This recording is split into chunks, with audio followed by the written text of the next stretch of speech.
안녕하세요. 남인숙 작가예요. 오늘은 오님 사연 들어볼게요. 저는 40대 워킹맘입니다.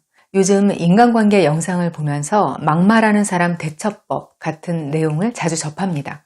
그런데 저는 그 반대로 말을 너무 안 하는 동료 때문에 힘듭니다. 저는 육아로 10년 경력 단절되었다가 IT 계열 회사에 재취업했습니다. 바로 얼마 전 저보다 많이 어린 신입이 들어왔습니다. 같은 여자고 팀에 여자가 저희 둘밖에 없어서 가끔 커피 한 잔 마실 수 있는 그런 관계면 좋겠구나 싶었어요. 그분은 처음엔 제가 사수인 줄 알았는지 친절했다가 비슷한 포지션이고 본인보다 업무 능력도 딸린다는 걸 안 후부터 저를 무시하는 태도가 확 느껴집니다. 팀 사람들이 다 같이 이동하거나 할 때 일부러 저와 멀리서 떨어져 걷기도 하고요. 그분이 워낙 말이 없어서 뚜렷하게 트집 잡힐 행동을 하지도 않지만 무시받는 기분 때문에 너무 힘듭니다. 요즘은 돛 닦는다 생각하고 애써 마음을 다잡고 있습니다. 나랑 다르다고 욕하지 말자. 그럴 에너지를 내 실력 올리는 데 쓰자. 이렇게 다짐하지만 막상 얼굴을 대하면 잘 안 됩니다. 말이 없으면 좋다고는 하는데 저는 너무 불편하더라고요. 제 업무 특성상 제가 그분한테 물어봐야 할 게 많기도 하고 해서 제가 뭐라도 할 위치는 못 되고 또 제가 그럴 수 있는 성격도 아닙니다. 그분은 말이 없어 말실수가 없어서인지 또래들 사이에서는 인기가 많더군요. 사수님한테 이런 사정을 털어놓은 적이 있는데 오히려 저한테 마이너스라고 느꼈습니다. 사수도 점점 그분을 더 좋아하는 것 같고요. 저는 어떻게 마음을 다잡아야 할까요? 사연자님, 회사 생활 힘드실 것 같긴 해요. 근데요, 회사 생활을 좀 더 마음 편하게 하시려면 그냥 내가 참자, 내가 돛 닦는다, 이렇게만 생각하실 게 아니라 아예 사회에서 인간관계를 보는 시각 자체를 바꾸셔야 할 것 같아요. 지금부터 사연자님과 비슷한 상황에서 어떻게 하셔야 할지 차례로 정리를 좀 해드릴게요. 첫 번째, 젊은이들이 나하고 말 섞어줄 이유가 없다고 생각하세요. 그냥 사회에서는요, 젊은이들이 나이 든 사람하고 말 섞어줄 이유가 전혀 없다. 이렇게 처음부터 생각하시는 게 편해요. 저는 대학생인 제 딸이 저하고 남편하고 말 섞어주는 것만으로도 엄청 고마워요. 왜냐면 대화를 하다 보면 저는 맥락이 이렇게 어긋나는 게 보이거든요. 얘가 부모니까 그걸 참고 대화를 해주는 거예요. 그래서 셋이 대화를 하면 최대한 공통적으로 많이 어긋나지 않을 화제로 제가 좀 몰아가죠. 저희 집 고향이 바다에 대한 이야기라든지 동네에 새로 생긴 맛집이라든지 요즘 40대가 10여 년 아래인 세대하고의 차이는요. 위로 20년 차이하고 세대가 맞먹어요. 세상이 너무 급격하게 바뀌어서 그렇거든요. 아주 편한 관계가 아니라면 대화나 상호소통이라는 게 굉장히 에너지 소모가 큰일이에요. 사회적 소통이 피부처럼 익숙해진 40대 이상한테는 그냥 주거니 받거니 대화하는 게 별거 아닐 수 있거든요. 근데 젊은 사람한테는 그게 엄청나게 에너지를 잡아먹는 일이에요. 원래 내향형인 사람들한테는 업무보다도 그게 더 힘든 일인 경우가 많죠. 신입사원분이 또래 사이에서도 말은 별로 없다고 하신 걸로 봐서 사람들하고 상호작용하면 유난히 기빨리는 사람인 거예요. 더구나 개인을 더 중시하는 문화에서 성장한 요즘 세대들은요, 더 그래요. 예전에는 내가 어색하고 힘들어도 억지로라도 사람들한테 맞춰줘야 한다고 생각하는 게 더 강했죠.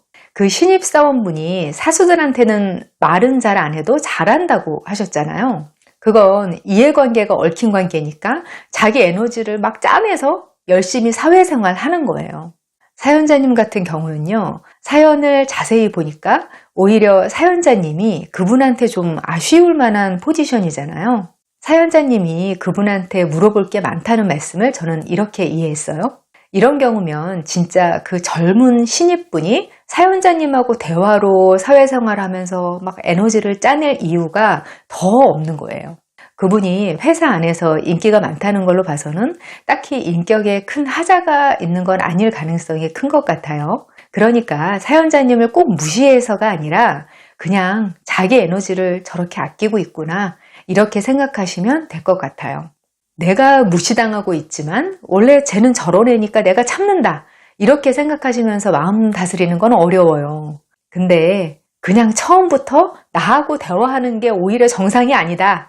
이렇게 생각하시면 훨씬 마음이 편해지실 거예요.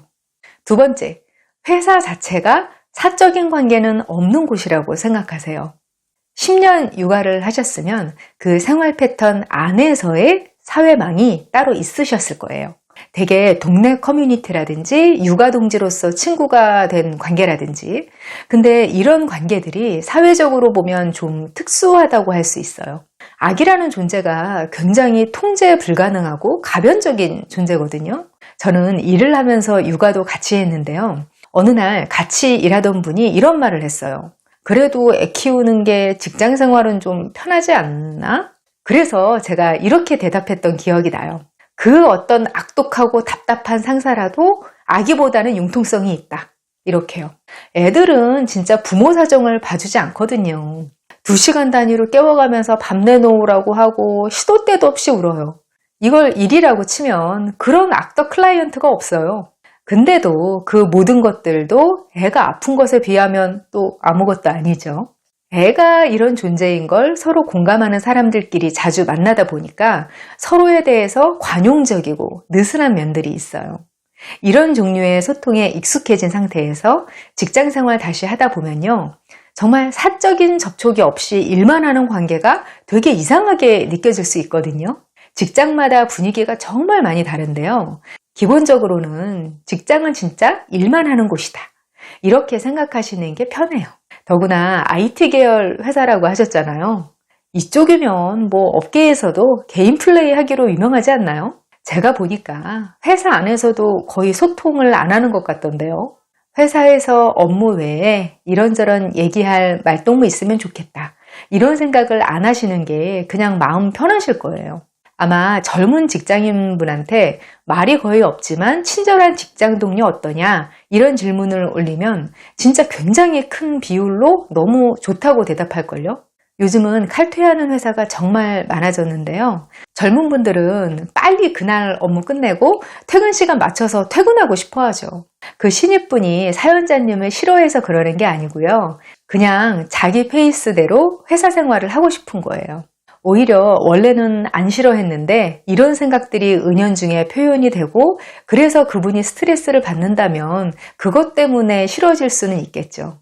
세 번째, 고양이한테 하듯 거리 조절을 해보세요. 아까 잠깐 말씀드렸지만 제가 고양이를 키우는데요. 고양이는 개하고 달라서 상대적으로 사람을 좀 귀찮아해요. 귀여워서 만지려고 하거나 막 안으려고 하면 도망가고 숨고 그래요. 근데 그냥 관심 안 주고 내 할 일 하고 있잖아요? 그러면 어느 순간부터 저를 지켜보면서 뻘찍히 있다가 막 다가와요. 그러면서 무릎 위에 올라오거나 배 위에 올라와서 뽀뽀하거나 막 그러죠. 가끔 집에 손님들이 오시는데 고양이는 아기 손님을 제일 싫어해요. 왜냐면 자꾸 놀고 싶어하고 귀찮게 하니까요. 오히려 고양이 공포증 있는 손님들한테 애정 표현을 제일 많이 하더라고요. 원래 인간관계도 이런 식으로 하는 게 정석이긴 한데요. 특히 젊은 분들의 경우에 더 그래요. 신입분이 들어온 지 얼마 안 됐잖아요. 아직도 사람들을 탐색 중일 거란 말이에요. 사연자님은 그분이 새로운 영역에 들어온 고양이라고 생각하시면 돼요. 그냥 내 자리에서 내 일하고 가만히 있으면 어느 순간 내 존재를 의식하게 될 거란 말이에요. 그러다가 안전하다는 생각이 들면 시간이 지나면서 사연자님이 원하는 것처럼 스몰톡 좀 주고받는 사이는 될 거예요. 사람에 따라서 그 시간이 생각보다 더 오래 걸릴 수는 있어요.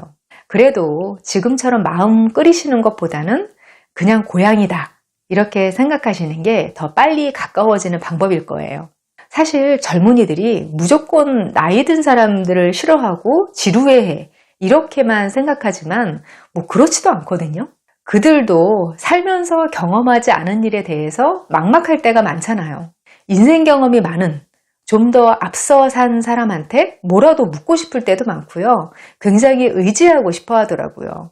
자기 가치관을 강요하지만 않으면 다른 세대 간에도 교감이 있을 수 있어요. 사연자님도 고요하게 자신의 일에만 집중하고 있으시다 보면 먼저 사연자님의 인생 선배로서의 매력을 발견하고 그쪽에서 다가올 수도 있을 거예요. 네 번째, 업무 능력을 키우시는 게 우선이에요. 직장에서는 일 잘하는 사람이 왕이에요. 많은 분들이 아부만 잘하고 말만 번드르르한 사람이 잘 나가더라, 이렇게 말씀 많이 하시는데요. 조직 안에서 말 번드르르하게 해서 조직이 잘 돌아가게 한다면 그것도 능력이에요.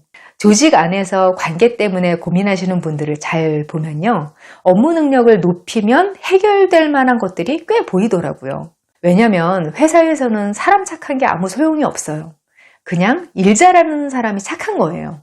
회사에서는요, 오히려 일 못해서 나를 힘들어하는데 사람이 성격은 좋아서 마음껏 미워할 수도 없다면 그게 더 환장할 일인 거죠. 지금 사연자님의 문제도 근본적으로는 업무 능력하고 관계가 있어 보여요. 10년이나 현업에서 멀어져 있다가 그렇게 전문적인 분야로 새로 공부해서 복귀하신 거, 그 자체로 너무 대단하신 거거든요. 1년도 안 되셨는데 업무랑 회사에 적응이 아직 안 된 거 굉장히 당연한 일이에요. 업무에 아직 적응이 안 돼 있으니까 자신감도 떨어져 있고 또 그것 때문에 관계도 힘드신 거거든요. 보통 사회초년생들은 한 3년 정도는 업무하고 사회생활 자체에 적응하느라고 인간관계 때문에 힘든 것도 못 느끼더라고요. 사연자님이 관계에 예민하신 것 자체가 아예 사회생활 처음 하는 분들보다 내공이 있어서 그 다음 단계 고민을 하고 계신 거거든요. 조금 있으면 내가 언제 그런 고민을 했더라? 이러실 정도가 되실 테니까 힘내시면 좋겠습니다. 우리 쑥쑥님들도요. 사연은 네이버 카페 어른성장학교 고민 게시판에 올려주세요. 제가 영상으로 답을 못 드리는 사연도 다른 현명하신 분들이 댓글을 달아주시더라고요. 저는 다음 이 시간에 여기서 다시 만나요. 기다릴게요.